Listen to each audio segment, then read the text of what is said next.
Hello, everybody. Welcome to the Watches and Style channel. This is your host, Young Brando, joining you from this beautiful Los Angeles evening that is slowly unfolding into a gorgeous night. Incidentally, the first night of the new year.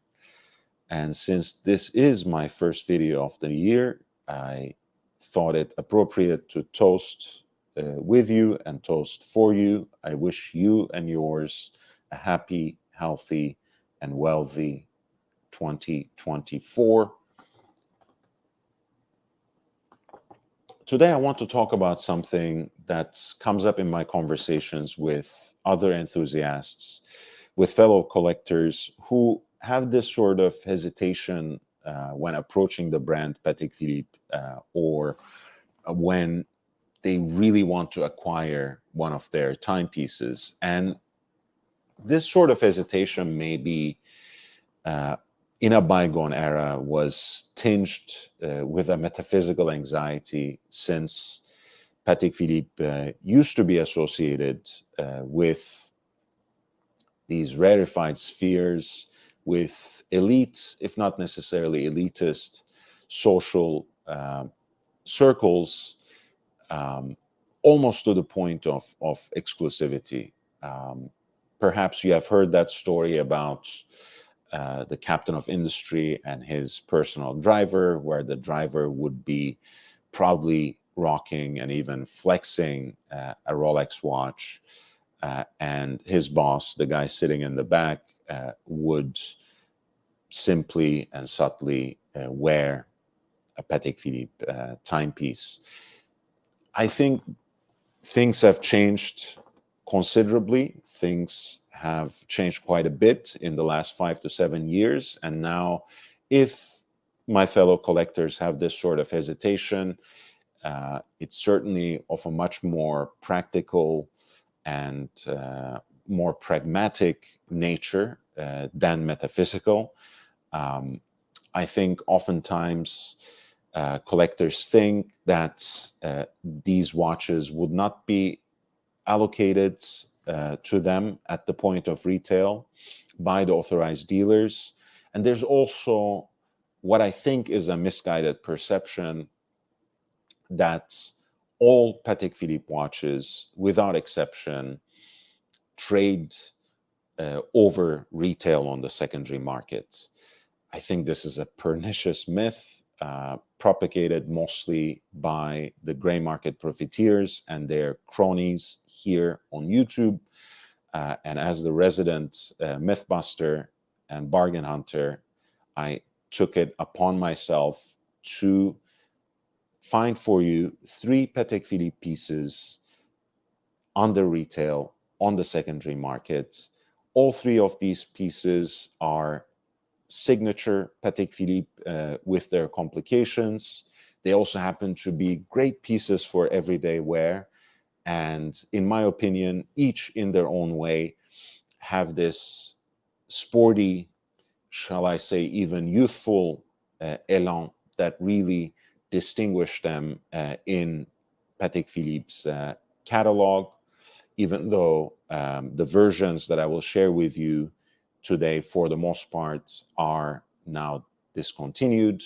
But once again, they happen to be my favorite pieces as well from really the modern Patek Philippe catalog, even though they have been largely discontinued, and even though they trade under retail on the secondary market, and in some cases significantly so.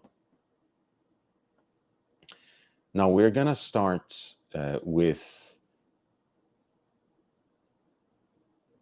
5960 line 1A. And if you know a little bit about Patek Philippe, you would know that line 1, designates a watch that comes on the bracelets. It identifies the watch as a bracelet watch. So this annual calendar chronograph is a very unique and compelling proposition because it is a complicated bracelet watch in stainless steel, and that is really hard to find, if not impossible, within Patek Philippe's catalog, uh, beyond their usual luxury sports watch offerings, and really beyond the Nautilus line. So this is a very compelling proposition, if only by virtue of where it stands in Patek Philippe's catalog.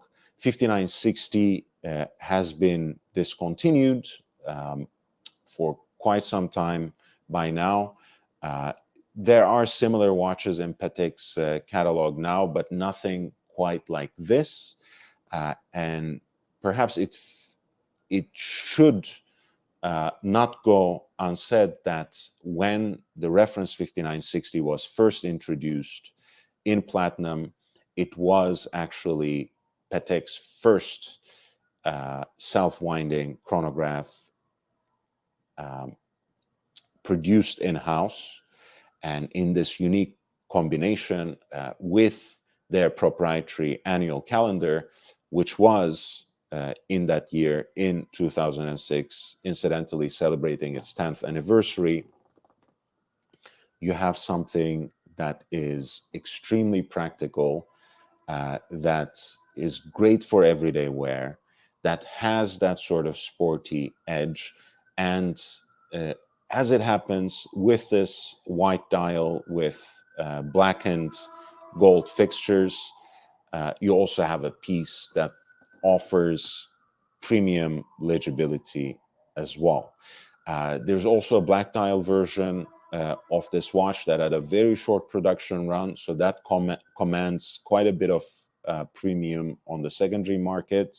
There are even more special editions of it, but I think overall, for all the reasons that I've just enumerated, the white dial offers the best deal at any rate.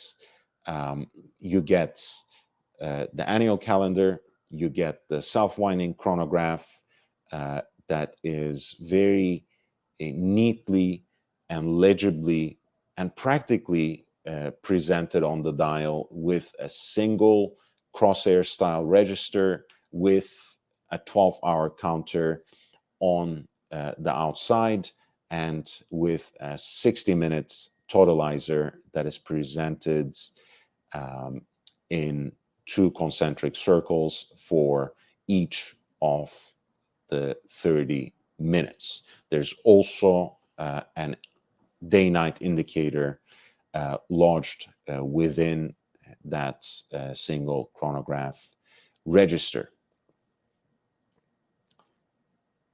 The watch also has flyback functionality, which means that you can reset the chronograph with the push of a single button, after which it will continue running. Of course, otherwise you would have to do start, stop, reset, and start. So the flyback function makes things a lot more straightforward. And the fact that this is a column wheel vertical clutch chronograph means that you can leave that centrally deployed chronograph seconds running if that is in fact what you prefer. This watch retailed right around 55,000 US dollars when it first came out in stainless steel in this configuration. I believe it was 54,800. Nowadays, you can find it under $50,000 on the secondary markets. There are various iterations of this watch in different metals and with different kinds of dials in all shades of gold, as well as platinum, as I previously mentioned. The white gold version also, I think, is a very interesting deal. And again, it's quite unique with its sunburst matte blue dial and has these design details that make it even more captivating. If you are not already compelled by this quasi-pilot's chrono presentation, with the combination of its vintage styled tan calfskin leather strap with contrast stitching and its unique buckle. You also get these pump pushers that are styled just like the iconic Patek Philippe chronograph reference 1463 that are affectionately known as tasti tondi for their round pushers with these conical tops that are finished with a fluting detail.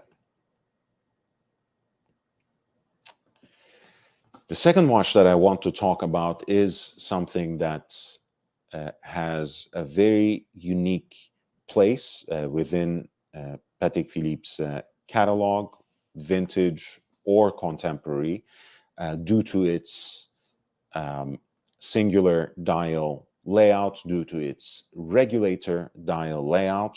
This is reference 5235G, the annual calendar regulator. It was introduced in 2012 as a model that brought a lot of the technical innovations that center around silicon-based components from the advanced research line into a serially produced watch.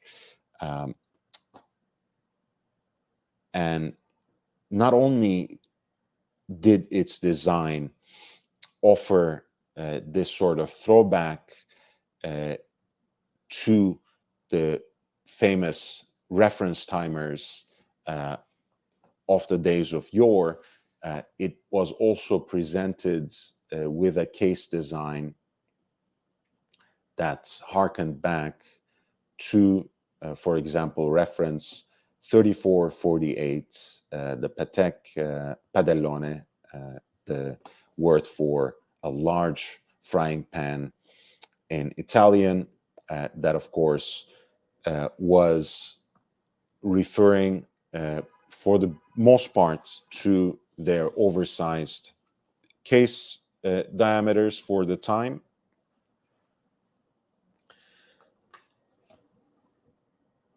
And that is something that the 5235 presents in a modern take.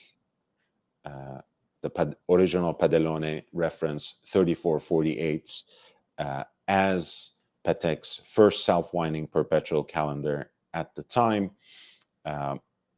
boasted a case diameter of 37.5, whereas the modern 5235, with its own technical innovations and with a newly designed,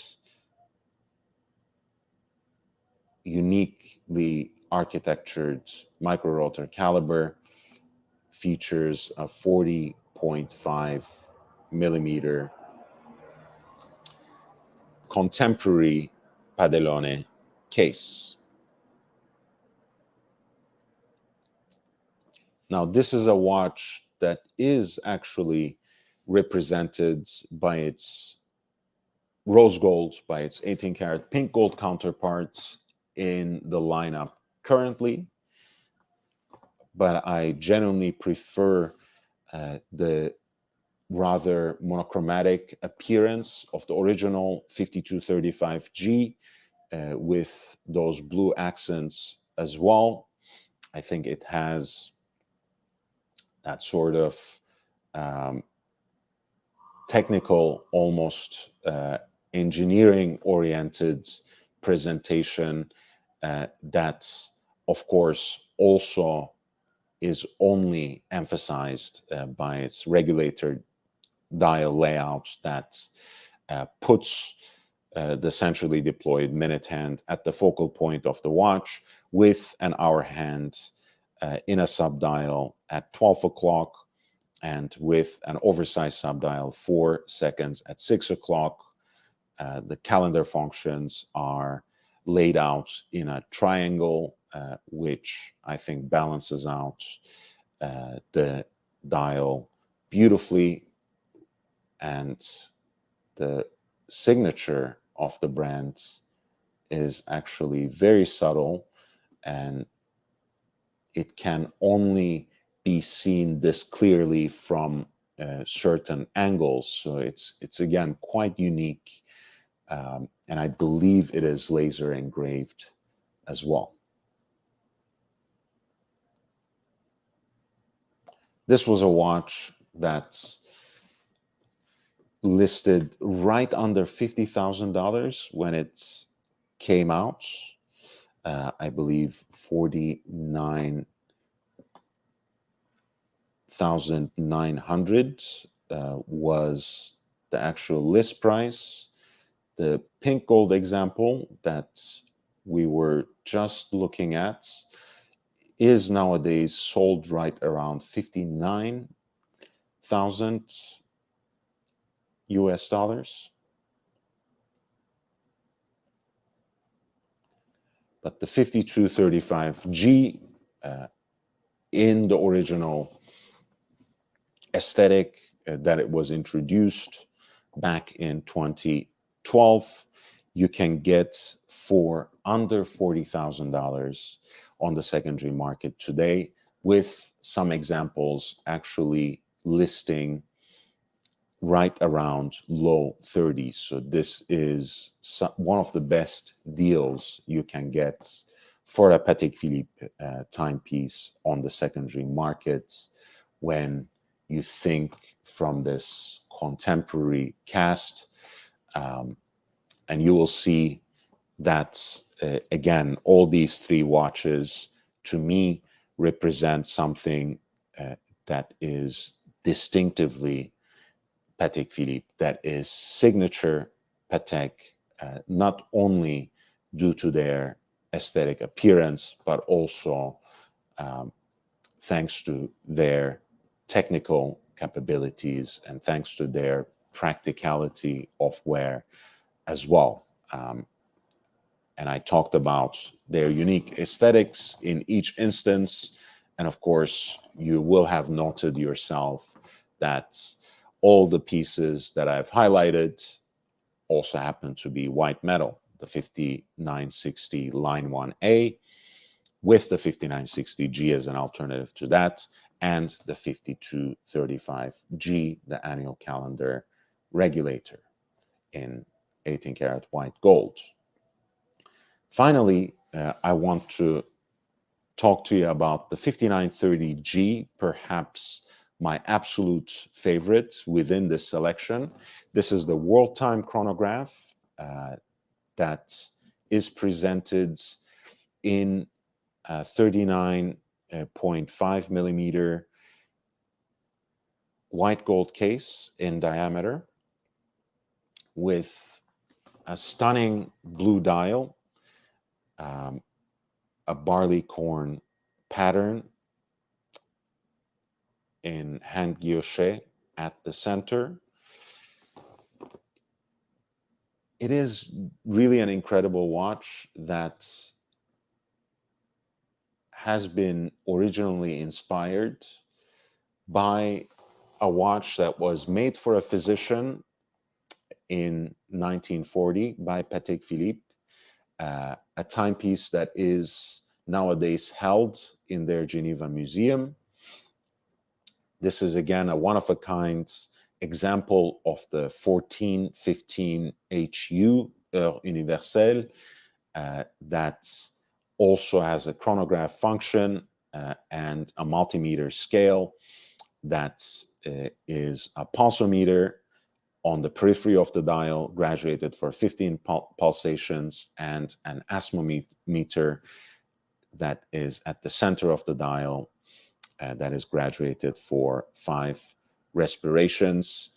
Of course, the beautiful luminous hands, as well as the applied Breguet numerals, complete a very elegant picture indeed. And of course,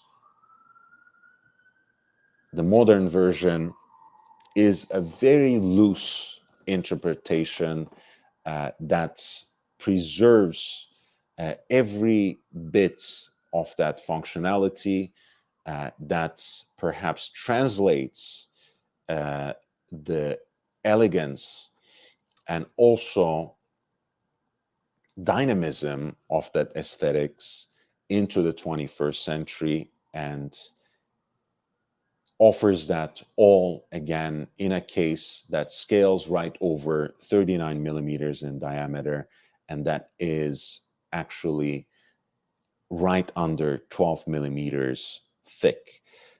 So this is a great watch, and this is once again a watch that you can get well under retail because it was presented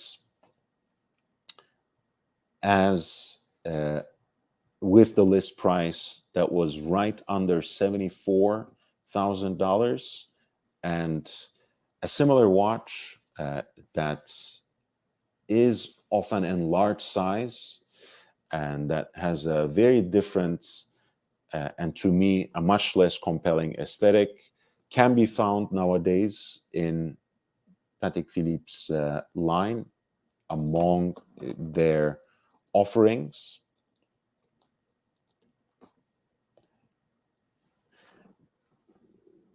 And that stainless steel piece with the salmon dial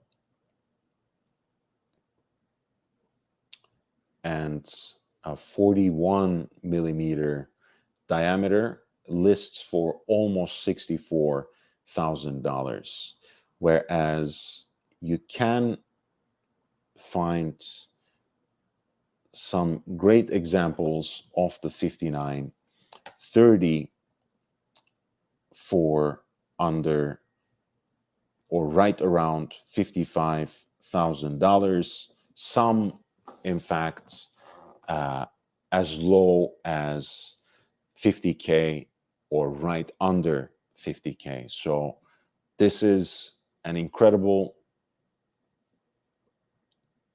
deal. I would say it's even a steal. It is my absolute favorite because of the way it combines a self-winding chronograph with flyback functionality with, again, a signature Patek Philippe complication, which is the world time. It also has a kind of bull's head aesthetic, which is always attractive for a chronograph. Here, of course, you would usually see that in split seconds chronographs or rattrapante configuration, where you would have a start stop button, a start stop pusher at 2 o'clock, and a split second pusher at 10 o'clock. Here, of course, the pusher at 10 o'clock operates Patek's signature world time functionality in the manner they had inherited and adapted from Louis Cotier's invention for the world of wristwatches. It also has a single chronograph counter at 6 o'clock, which is a 30-minute totalizer,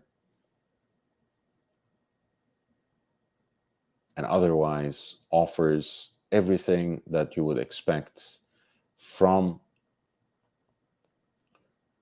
a Patek Philippe world time in terms of the elegance, in terms of the functionality, but marries that with a sportier complication that is, again, quite a unique proposition within Patek Philippe's line, and there's hardly anything like it elsewhere either.